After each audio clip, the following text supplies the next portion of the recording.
وسلم.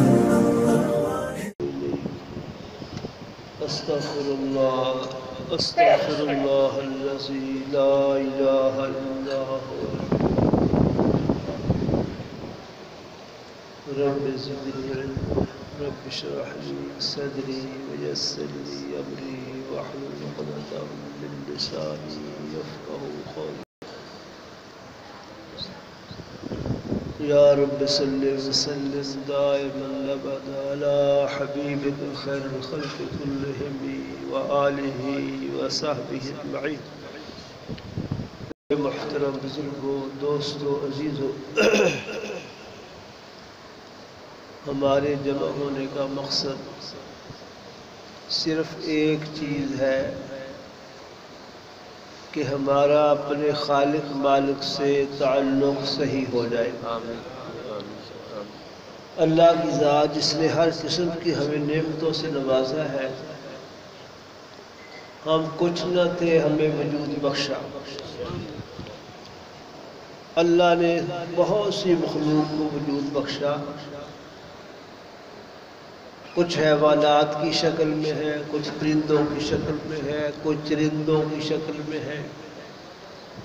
حق تعالی شاہ نے ہم پر احسان کیا کہ ہمیں انسانوں کی شکل میں وجود بخشا. جن کو کتے اور بندر بنایا ہے انہوں نے اللہ کا کیا بگاڑ لیا ہے؟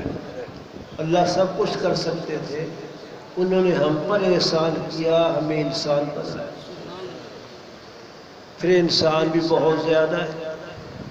ایسے انسان بھی ہے جو اپنے بنانے والے کا انکار کرتے ہیں، اس ذات پاک کو گالیاں دیتے ہیں، اس ذات پاک کے بارے میں بغاوت کرتے ہیں، خدا کے وجود کے منکر ہیں. ایسے بھی انسان. اس ذات پاک کی کرم نوازی ہے کہ اللہ پاک دنیا میں ان کو بھی نواز رہے ہیں، رزق بھی دے رہے ہیں، اولاد بھی دے رہے ہیں، دنیاوی عزت بخشی ہے سب کافروں. پھر اللہ پاک نے خاص کرم فرمایا کہ ہمیں اللہ پاک نے کفر سے، شرک سے، نفاق سے بچا کر ایمان کی دولت سے نوازا،